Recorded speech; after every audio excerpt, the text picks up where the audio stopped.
fan ak ñaar ci weeru février daleen ak jàmm ci xibaar yi ñeel campagne yi li ci gën a fees nag bokk na congu boobu nga xam ne congoon nañ ko ay nit foofu ca Tambacounda ka fa teewal Dakaractu moom tey andi na ci ay leeral ba tey congu ci élection présidentielle yi maître Madické Niang moom nag mi ngi wax rek procureur mu daal jël ay responsabilité waaye Mame Mbaye Niang ca beneen wàll ga moom ma ngay joxoñ baaraamu tuuma Abdou Mbaye président bu coalition Idy 2019 moom nag delloo na njëkkal gendarme yi nga xam ne ñàkk nañu seen bakken ci accident boobu amoon ci fan yi nii Ousmane Sonko moom ma ngay tooñ waa Benno Bokk Yaakaar foofu ca Ziguinchor cong gi am nag foofu ca Tamba ñëpp a ngi ciy wax waaye tey jii ministre bi nga xam ne moo ñu dénk wàllu justice nag nee na justice dina def li nga xam ne mooy liggéeyam.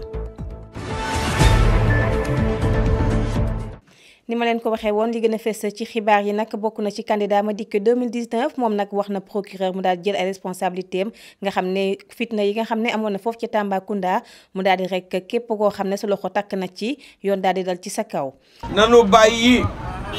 tooñ bi noo tooñ opposition bi koroog su fekkoon ni ñi ma àndal dalunu kon ay ñaawteef mënoon na am Sédhiou dan ma fekk ba fa may mitine nu ñëw di nu sànni ay xeer di nu saboté ñëpp gis nañ ko ñëpp gis nañu loolu kon man rafetlu ma la fa xew te bëgg naa procureur jël responsabilité am maa ngi avertir gouvernement bi ni leen violence du tax ñu toog fii xoqatal nu du tax ñu toog fii jël di tiitalaate du tax ñu toog fii. demoon na foofu ca HLM ministre bi nga xam ne moom lañu dénk wàllum tourisme di Mame Mbaye Niang ñaaw na nag li nga xam ne am na muy fitna waaye moom nag ki mu ci joxañ baaraamu tuuma rek mooy premier ministre bi fi nekkoon di Abdou Mbaye. képp ku bëgg a yee fitna vraiment. problème nga bëgg a indi ci réew mi rek mais du sotti man tey ci suba dama dégg benn responsable boo xam ni nee na candidat la woon matalul on peut le citer nommément Abdou Mbaye moom ay déclaration yu irresponsable c'est irresponsable ku bëgg a jiite réew mi wala ku doon xalaat jiite réew mi li mu wax ni chef de quartier sax waru ko wax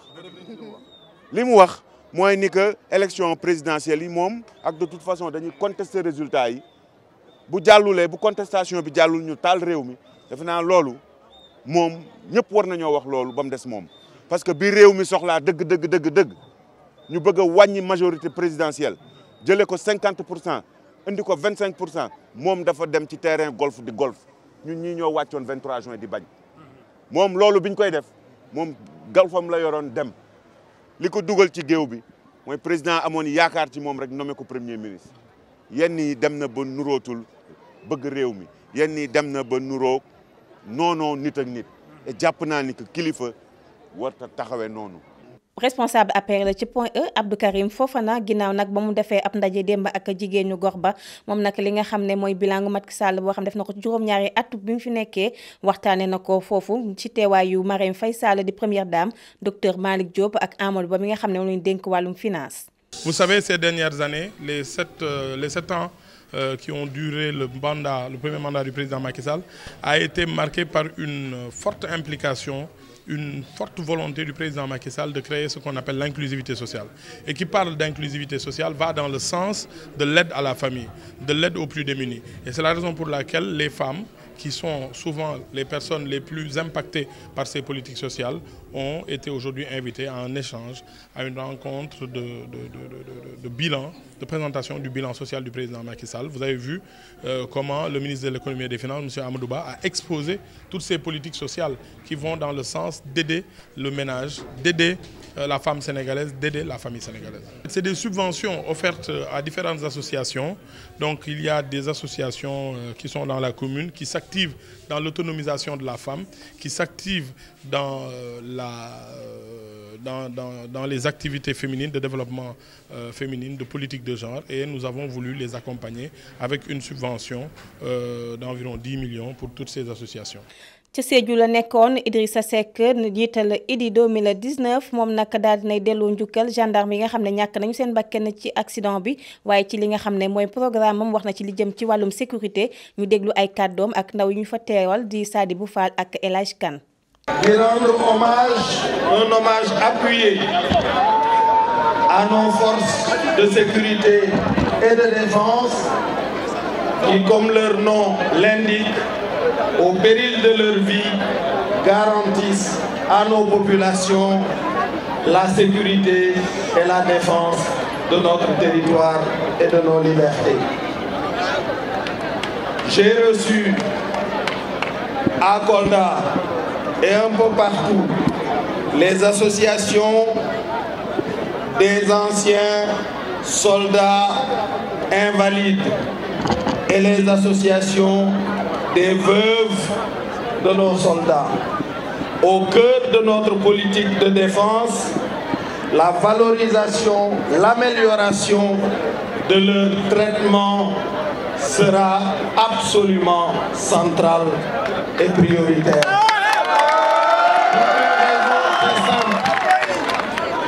C'est que nos soldats en activité observent le traitement qui est réservé à ceux qui sont blessés et à ceux qui portent la marque de leur engagement au service de la sécurité du pays. Lu leen gën a toppatoo rek, lu leen gën a wekk suñu jàmbaar yi di gën a jàmbaare puisque xam nañu ne le peuple ne les abandonnera jamais. Dans toutes les armées du monde, loolu priorité lay doon. fitna gi am ca Tamba ci wàllum élection présidentielle yi nag ministre bi ñu dénk wàllum justice moom daal dina ci yey yàbbi Yaya Cissokho moo ñu fa teewal ñu déglu ay kàddoom. Ces événements sont regrettables et il faut les condamner aussi. Mais je demeure optimiste parce que je pense et je souhaite que ce soit un élément isolé. La campagne électorale se déroule sur l'ensemble du pays globalement plutôt bien. Voilà, et donc je pense que ces événements malheureux ne doivent pas ternir l'image de marque de la campagne électorale. Maintenant, sur les faits proprement dits, les officiers de police judiciaire, la justice se sont saisis de l'affaire et il faut très clairement dire que force restera à la loi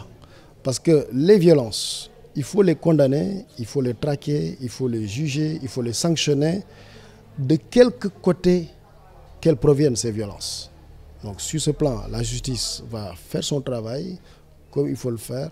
et on va rappeler que force restera à la loi. Ousmane Sonko mi ngi woon foofu ci Ziguinchor ñu daal di ko fay teewoon mbooloo mu takkoo takku foofu nag ndaje bi mi ngi amoon foofu ci stade Jules François Bocandé.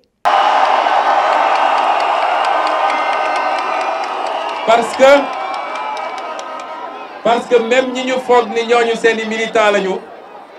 en réalité ñooñu dans leur cœur il y a le candidat Ousmane Sonko.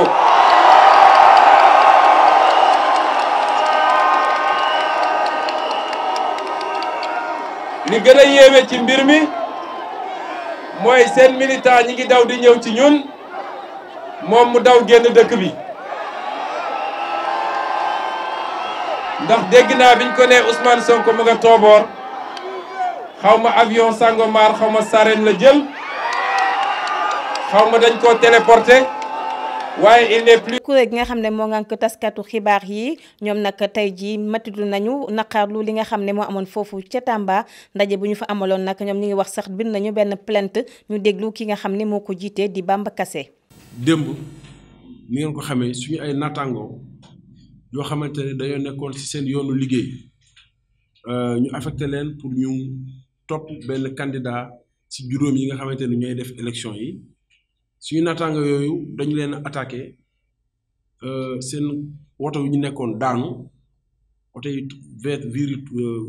am lu ñu am sax ay gaañu gaañu ñu obligé ñoom génn ñu dàq leen bëgg leen a faat loolu moo am démb dans la zone de Tamba notamment à 10 kilomètres de Tambacounda. loolu dañ koy ñaawlu ba fu ñaawlu mën a yem waaye yemuñu ci ñaawlu bi dañu ne réew mu ñu ne du ab àll réew la mu organisé wu dañ ne autorité yi nga xamante ni ñoo ko yor nañ ci ubbi ab l'enquête nu mu gën a gaawee pour xam ña ko def ña ko sooke ak lañ ci jublu woon yoon ñu dalali yoon ci seen kaw. am na ay journalistes yu yoo xamante ni daanaka dañoo rëcc dañ leen naroon a faat rafetoon na ñu am réaction wu ministère bi nga xamante ni ñun ci fan nañ foofu la ñu bokk donc loolu ñu ngi koy ñaawlu di leen woo tamit ñu gën a impliqué wu ci protection journalistes yi dans l'identification ak yu demee noonu.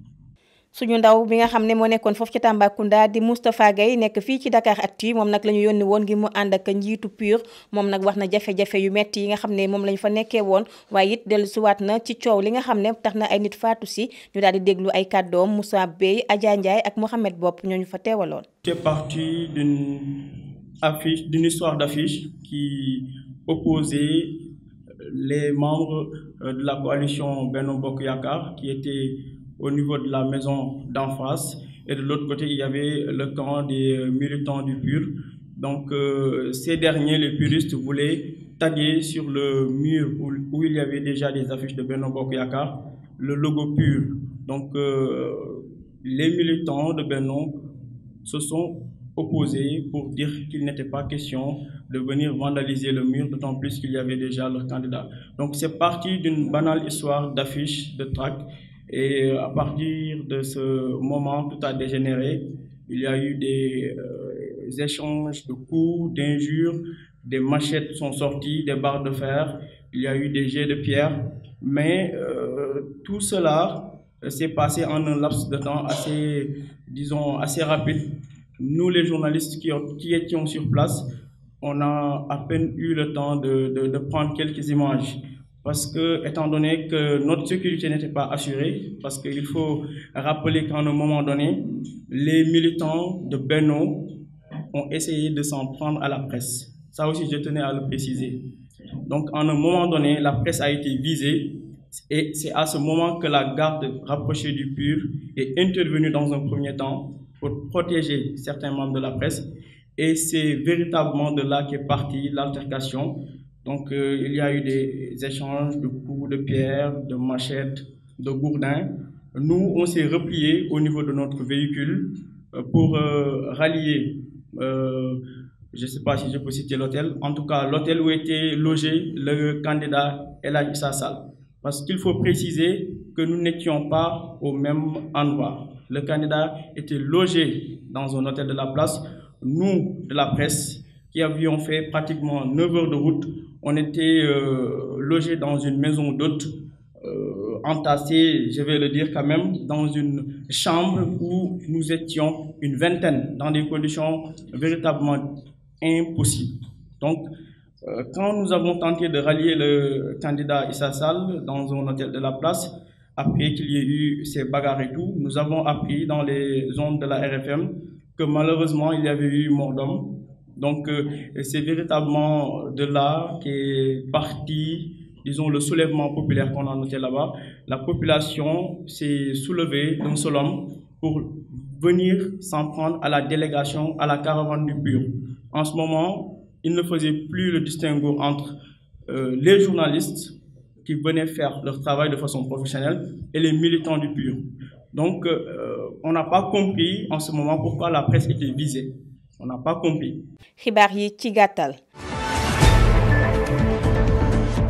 ginnaaw cong yi nga xam ne amoon na ci Tambacounda ñetti militant yu APR ñàkk seen bakken gendarmerie nag tàmbale na daf liggéey ba jàpp na ay nit yoo xam ne ñi nga féete woon foofu ca PUR defeere leen ca kanamu procureur gànnaay yi nga xam ne nag téye woon nañ ko lépp ñu daal di koy téye di fàttali rek ne nag ay Cheikh Issa Sall mi nga xam ne mooy PUR moom nag ay militangam ñoo dajee ak militant yu APR ki si ñàkk bakkanam di Ibou Diop moom nag ñi ngi ko faatee ci kanamu yaayam